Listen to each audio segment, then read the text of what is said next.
সিরিজের শেষ টেস্টের জন্য সিলেটে ঘাম ছড়ালো বাংলাদেশ ও পাকিস্তান দল। ইনজুরিতে ছিটকে গেলেন সাদমান ইসলাম, স্কোয়াডে জাকির হাসানের অন্তর্ভুক্তি। আইসিসির এপ্রিল সেরা cricketer tiger pacer Nahid Rana ঘরের মাঠে নিউজিল্যান্ডের বিপক্ষে দুর্দান্ত পারফরমেন্সের স্বীকৃতি পেলেন এই স্পিড স্টার। সাকিবের জন্য অপেক্ষা নয়, পরিকল্পনা হওয়া উচিত নতুনদের নিয়ে। ফিটনেস ও বয়সের বিবেচনায় কঠিন হবে অলরাউন্ডারের ফেরা, বললেন পাকিস্তানের সাবেক অধিনায়ক রামিজ রাজা। বাজেট নিয়ে মন্ত্রণালয়ের সঙ্গে বাফুফের আলোচনা শেষ। ফুটবল দলের নতুন কোচের নাম ঘোষণা হতে পারে কাল। হাই প্রোফাইল কাউকেই চান ক্রীড়া প্রতিমন্ত্রী। শুরুতে ক্রিকেট। সিলেট টেস্টের আগে পরিবর্তন আসলো বাংলাদেশের স্কোয়াডে। ইনজুরিতে ছিটকে গেছেন সাদমান ইসলাম, তার পরিবর্তে দলের সঙ্গে যুক্ত হয়েছেন জাকির হাসান। সিরিজ নির্ধারণী ম্যাচে ভোগান্তি হতে পারে বৃষ্টি, তবে ওই মেঘলা আবহাওয়াতেই লাক্কাতুরায় ঘাম ছড়িয়েছে বাংলাদেশ ও পাকিস্তান দল। সিলেট থেকে নৌশাদ আহমেদের ছবিতে অপু বণিকের রিপোর্ট। বুধবারের তুলনায় সিলেটের উইকেটে ঘাসের পরিমাণ কমেছে কিছুটা। শনিবারের ম্যাচের আগে কমবে আরও। পুরোদস্তুর পেস বান্ধব নয়, স্পিনাররাও সুবিধা পাবে সময়ের সাথে। উইকেট যেমনই হোক না কেন, সিলেট টেস্টে ফেভারিট স্বাগতিকরাই। যদিও পরিবর্তন এসেছে টাইগার স্কোয়াডে। চোটে ছিটকে গেছেন সাদমান ইসলাম, তার বদলি জাকির হাসান। যদিও সাদমানের বদলি হিসেবে সুযোগ পাবার দৌড়ে এগিয়ে থাকবেন তানজিদ তামিম। সিলেটেই অভিষেক ঘটতে পারে এই বাঁহাতি ওপেনারের। একাদশ নিয়ে ম্যানেজমেন্টের চূড়ান্ত সিদ্ধান্ত আসবে শুক্রবারের অনুশীলন শেষে। এর আগে ফুরফুরে মেজাজে ফিল সিমন্সের দল। ওয়ার্ম আপের পরে আলাদাভাবে হয়েছে ব্যাটে বলের প্রস্তুতি। ওয়ার্কলোড ম্যানেজমেন্টের অংশ হিসেবে পেস ইউনিটেও আসতে পারে পরিবর্তন। অবশ্য সুযোগ যারাই পাক, সিরিজ জয়ে বাংলাদেশ যে আত্মবিশ্বাসী, তেমনই ইঙ্গিত ফিল্ডিং কোচের কণ্ঠে। ওদের সাথে দীর্ঘদিন ধরেই খেলেছে আমাদের প্লেয়াররা, তারা জানে যে তার উইক জোন কোনটা, তার স্ট্রং জোন কোনটা। ভালো একটা দিক যে আমাদের দেশে আগেও ছিল 140-145 বল করার মতো প্লেয়ার, এবং নাহিদ রানা একটা আমাদের নতুন যে সেন্সেশন আমাদের পেস বোলিংয়ে, এটা আমাদের জন্য একটা প্লাস পয়েন্ট। প্লাস সাথে আমাদের তাসকিনও কিন্তু 140+ বল করে, ইবাদত বল করে, এবং শরীফুলও বল করে। তো এটা আমাদের জন্য একটা খুব ভালো একটা পজিটিভ সাইড যে নাহিদ রানার মতো পেস বোলার আমাদের টিমে আছে। বাংলাদেশ মেঘলা আবহাওয়ায় অনুশীলন সারলেও পাকিস্তানের সময় আকাশ ছিল রৌদ্রোজ্জ্বল। চোট থেকে ফিরতে প্রস্তুত বাবর আজম। সকালে লম্বা সময় ঘাম জড়িয়েছে মেন ইন গ্রিন। সিরিজ বাঁচাতে মরিয়া সফররতরা। যদিও তা করতে সেরা ক্রিকেট খেলার বিকল্প নেই শান মাসুদদের। দ্বিতীয় টেস্টে আসবে একাধিক পরিবর্তন। বাদ পড়তে পারেন রিজওয়ান, সৌদ, শাকিলের মতো নাম। লাক্কাতুরায় পেস সামলানোই বেশ গুরুত্ব দিয়েছে পাকিস্তান। রানা, তাসকিনদের সামনে ঘুরে দাঁড়াতে চায় অতিথিরা। আইসিসির এপ্রিল মাসের সেরা ক্রিকেটার নির্বাচিত হলেন টাইগার পেসার নাহিদ রানা। ঘরের মাঠে নিউজিল্যান্ডের বিপক্ষে ওয়ানডে সিরিজে দুর্দান্ত পারফর্ম করার পুরস্কার পেলেন এই স্পিড স্টার। টানা কয়েকটি সিরিজ ধরেই আন্তর্জাতিক ক্রিকেটে দারুণ বোলিং করছেন নাহিদ। গত মার্চ মাসে পাকিস্তানের বিপক্ষে ওয়ানডে সিরিজে 8 উইকেট নিয়েছেন তিনি। এরপর এপ্রিলে ঘরের মাঠে নিউজিল্যান্ডের বিপক্ষেও পারফরমেন্সের ধারাবাহিকতা ধরে রাখেন টাইগার পেসার। 3 ম্যাচে এবারও দখল, 8 উইকেট। আর টানা এই পারফরমেন্সের কারণেই এপ্রিল মাসের আইসিসির সেরা ক্রিকেটার নির্বাচিত হলেন নাহিদ। পাকিস্তানের বিপক্ষে টেস্টেও চলছে নাহিদ ম্যাজিক।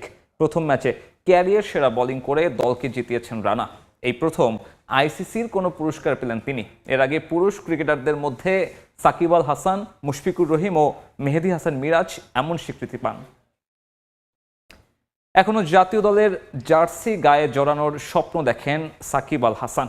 সাবেক এই অধিনায়কের অভিজ্ঞতাকে সমীহ করলেও এ বিষয়ে ভিন্ন মত রামিজ রাজার। বাংলাদেশের ক্রিকেটের বৃহত্তর স্বার্থে সাকিবের জন্য অপেক্ষা না করে বিসিবির সামনে এগিয়ে যাওয়া উচিত বলে মন্তব্য করেছেন পাকিস্তানের সাবেক অধিনায়ক। সাকিবের ফিটনেস ও বয়সের চ্যালেঞ্জ তো আছেই, এর সঙ্গে ভবিষ্যতের কথা ভেবে নতুনদের সুযোগ দেওয়ার পক্ষে রামিজ।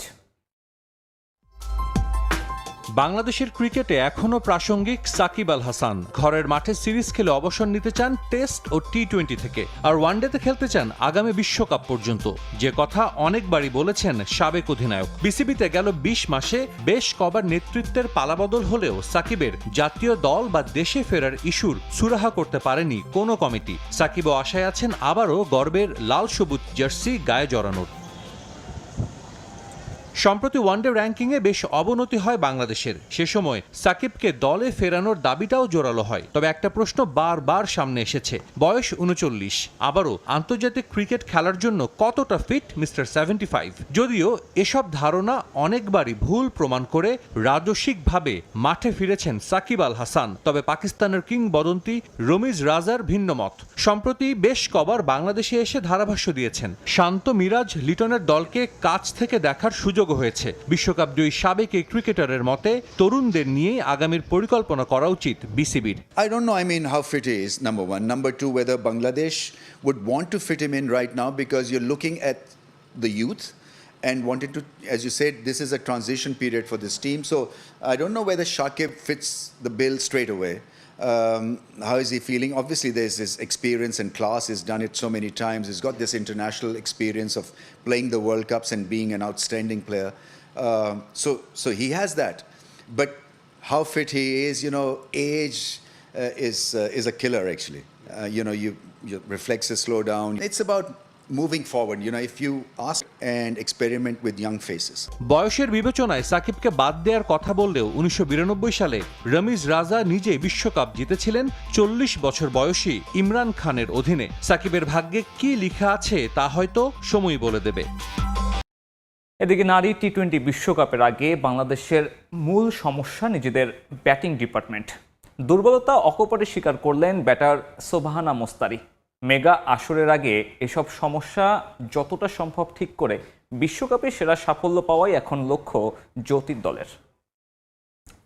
আসেন সামনে টি-20 বিশ্বকাপ, বরাবরের মতো এবারও নারীদের মেগা আসরের প্রস্তুতি নিয়ে উঠছে প্রশ্ন।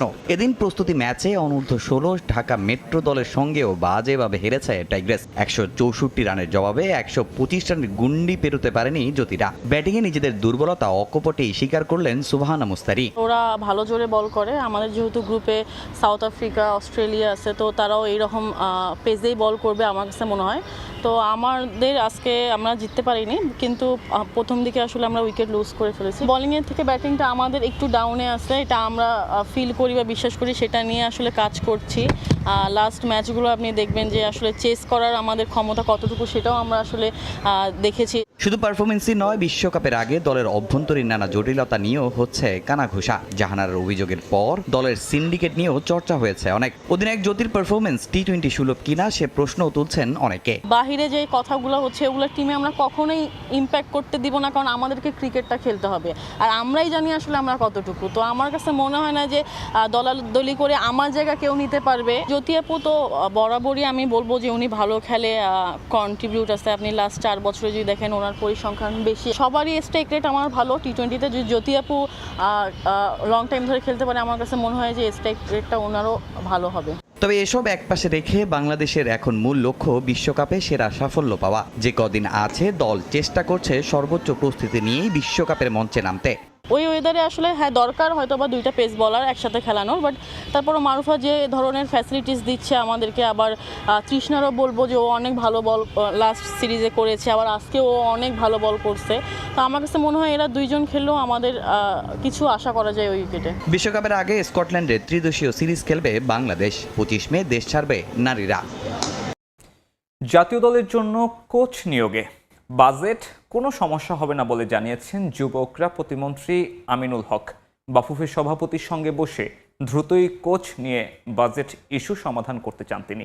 দেশের ফুটবল সমর্থকদের চাওয়া অনুযায়ী হাই প্রোফাইল কোচে নিয়োগ দেওয়া হবে বলে জানান আমিনুল হক। এদিকে হাই প্রোফাইল কোচের অধীনে অনুশীলন করতে মুখিয়ে আছেন জাতীয় দলের ফুটবলাররা।